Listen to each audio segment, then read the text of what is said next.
Hi, I am the One Girl Nerd, and today I will be talking about my thoughts on this past week in gaming, going from the state of play to the Nintendo Direct, as at what I like to call it, Summer Game Week 2026. So, without further ado, let's start with the state of play. Now, there weren't enough games for this entire template, which required 24 games, of which there were only 21, and then I added Rayman Origins, which wasn't there, but they said basically just said, hey, it's coming with Rayman Legends. So I was like, sure, I'll put it on. So yeah. In my predictions, I expect a lot of first party games, like Inner Galactic to show up again. Maybe I thought the Medieval game could come up. Since then, I'm gonna keep on saying Kota for everything, though I didn't say it there. The infamous re-release Horizon Hunters Gathering, which yeah, we still don't know anything about those. We still don't know much about them and where they are. Like, where are we doing with the remake of Kota remake? And don't even ask. And I think in the Galactic's probably gonna get delayed.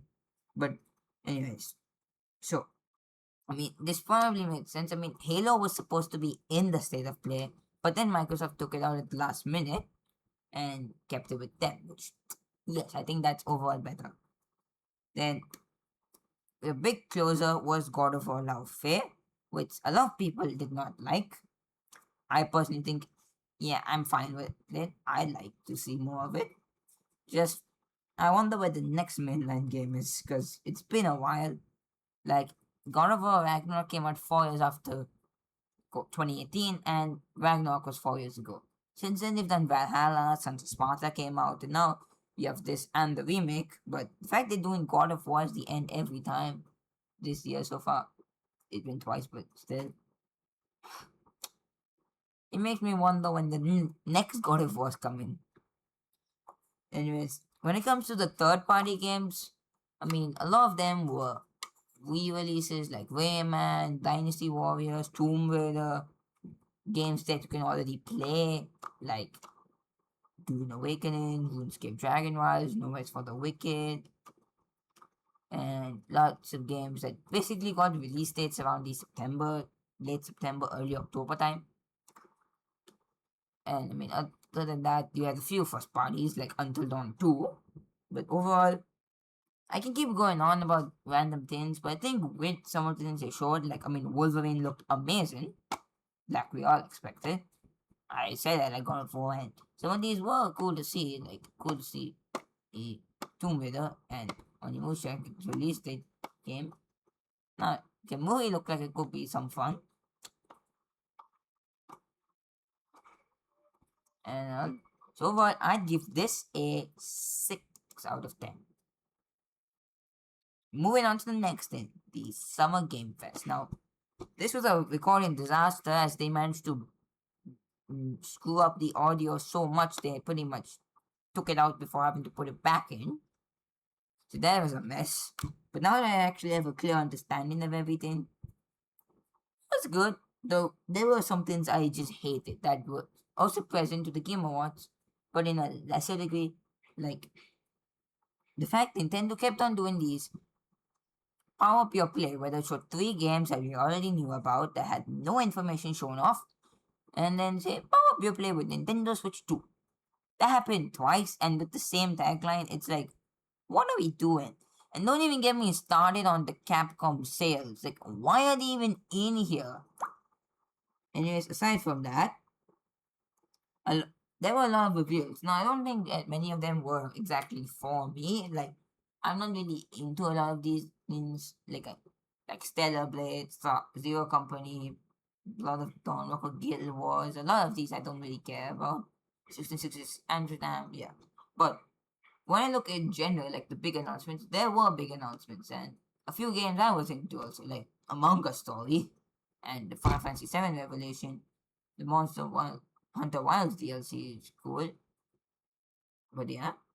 And the thing is, things like Blood of Dawnwalker, for example, again, I just hate it. Barely anything was shown off here, and I also didn't like similarly to the play when they show off games already there. However, there were a lot of big announcements, obviously. You know, Final Fantasy VII, Resident Veronica, it's going to Stellar Blade, 1666, lots of games. I just think they could have tightened things up and had a few bigger announcements, I guess. So overall, better than the state of play.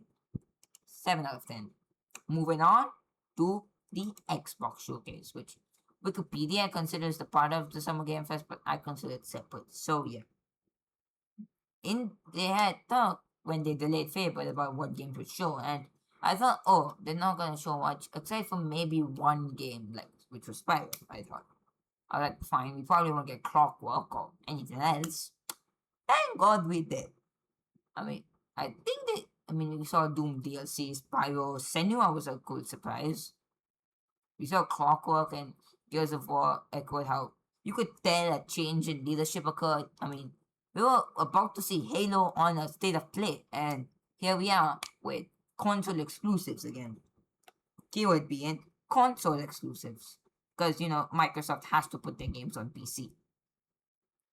And then, I mean, there was some of your nonsense announcements like Bad Magpie and to a lesser extent Magician the Devil's Deal, your updates on games like Fallout, ESO, Age of Empires 4.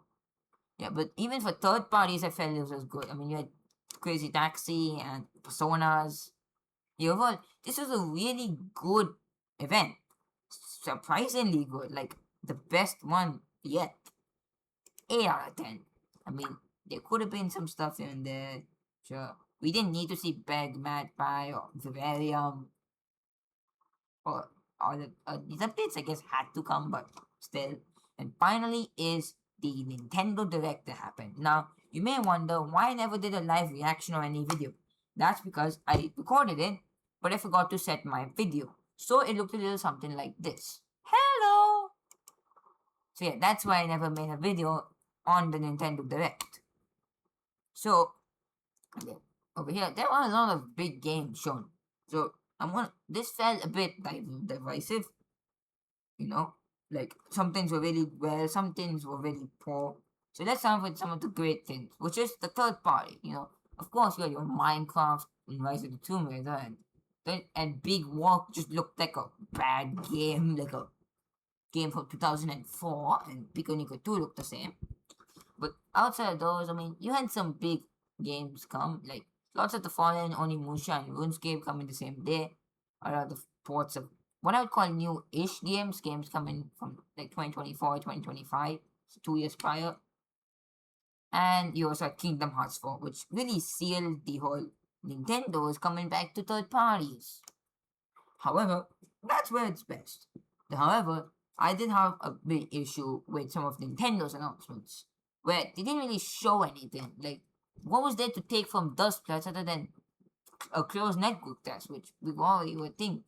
Ocarina of Time just showed Tapestry and Link lying in bed. No gameplay. They had Xenoblade coming out later, had a lot more. More Splatoon Raiders were shown with Nintendo Direct for that, but nothing for Zelda.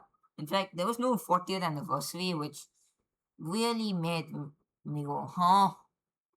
Like, we didn't get any information on the movie, 3D Zelda, anything. Orbitals, like, we got the release date on that. And also another thing is, Nate the Hate had posted a leak, and that was like the entire plan. The only things that we hear that Nate didn't leak for first party was Xenoblade stuff, which the Switch 2 editions, which are very exciting, and Genesis coming next year, which he didn't talk about. That's pretty much it. Everything they came to serve. Also, what is the Fire Emblem Fortunes Wave physical price? Stop it. Stop it. Anyways, overall, I'd give this a 6 out of 10. This was my immediate score. I'm thinking I would probably give it better than the state of play because of just how it felt with Kingdom Hearts 4 coming in a Nintendo event. Ocarina of Time was announced, and some other stuff showed up, but overall, I think that this could have been better, which leaves us with these being all the big games and a surprising outcome. How did the Xbox showcase be the best? And of all the big games shown, most were shown in the Xbox event. Hey, Spyro, Senua, Persona. They finally showed us Clockwork instead of Decay. Cinema Game Fest was also big, and I said Nintendo Direct was also good, but yeah. Overall, the averages would be around 6.66666666 infinite. However, I would say this was better than the sum of its parts, so overall, this was a 7. And finally, I can take a break. See you in the next one.